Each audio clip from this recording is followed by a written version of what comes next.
অনেকে প্রশ্ন করেছে, এটা কি জাতীয় রাজনীতিতে কোনো প্রভাব রাখবে?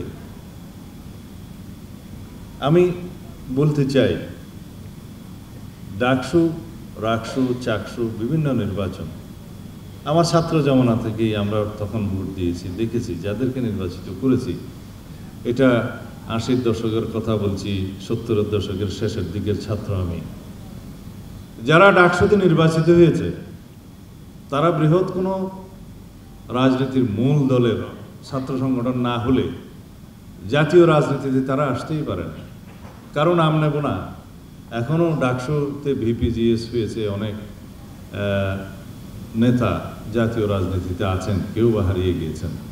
তাদের মধ্যে যারা বৃহৎ রাজনৈতিক সংগঠনের অন্তর্ভুক্ত ছিল তাদের কেউ কেউ জাতীয় সংসদে এসছে, বাকিরা এখনো পর্যন্ত লড়াই করছে, সংগ্রাম করছে আসার জন্য। আমি কারো নাম নিয়ে বলাটা ঠিক হবে না, আমি তাদের উজ্জ্বল ভবিষ্যৎ কামনা করি, কিন্তু এখনো পর্যন্ত কামিয়াব হয় নাই। এটা হচ্ছে বাংলাদেশের জাতীয় রাজনীতি এবং ছাত্র রাজনীতির একটা পোস্টমর্টেম বিশ্লেষণ।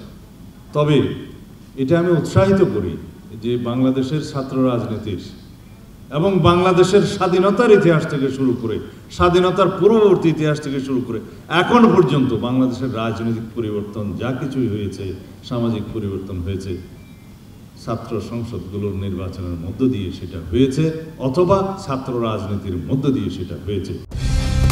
কালার এক্সপার্ট, জর্জ স্যাপ এবং মাইল্ড অন হ্যান্ডস টেকনোলজি সমৃদ্ধ অরিক্স ক্রিস্টাল ওয়াশ আপনার লন্ড্রি এক্সপার্ট। সেই রাজনীতির সূতিকাগার এবং ছাত্র আন্দোলনের সূতিকাগার, রাষ্ট্রীয় পরিবর্তনের সূতিকাগার, সেই বিশ্ববিদ্যালয়গুলোর ছাত্র রাজনীতির চর্চা থাকতেই হবে। যারা ছাত্র রাজনীতির বিপক্ষে বলেন বা ছাত্র রাজনীতি বন্ধের কথা বলেন, আমি তাদের বিরুদ্ধে। কারণ রাজনীতির চর্চা, শিক্ষাঙ্গন, পাঠশালা হচ্ছে বিশ্ববিদ্যালয়, সেখান থেকে জাতীয় রাজনীতির নেতৃত্ব উঠে আসে ক্রমবিকাশের মধ্য দিয়ে। আমরা ছাত্র রাজনীতি করেছি, আমাদের সাথে অনেকেই বাংলাদেশের জাতীয় রাজনীতিতে প্রতিষ্ঠিত, তারা জাতিকে বিভিন্নভাবে রাজনীতির ক্ষেত্রে অবদান রাখছেন। তাদের আমরা অবদান রাখতে পারছি কিনা জানি না, তবে আমরা চেষ্টা করছি। তবে রাজনীতির শিক্ষা শুরু হতে হবে ছাত্র রাজনীতি দিয়ে। তবে এমন ছাত্র রাজনীতি চাই না যে ছাত্র রাজনীতি ফেসিবাদী গোষ্ঠী অতীতে নজির স্থাপন করে দিয়েছে। আমরা এমন ছাত্র রাজনীতি চাই যে ছাত্র রাজনীতির মূল সূত্র হবে বাংলাদেশে জবাবদিহিতামূলক, সাম্যভিত্তিক, সুশাসন এবং নৈতিকতার রাজনীতি প্রতিষ্ঠা করবে।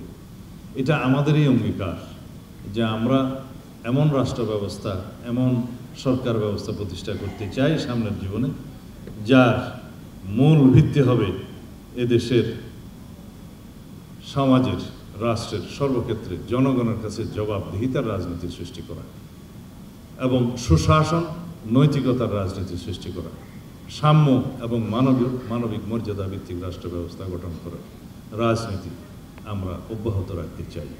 সুতরাং আমরা এই রাজনৈতিক সাংস্কৃতিক পরিবর্তনের জন্য আমরা নিজেরা সংগ্রাম করি, প্রস্তুত হই এবং প্রতিষ্ঠা করি।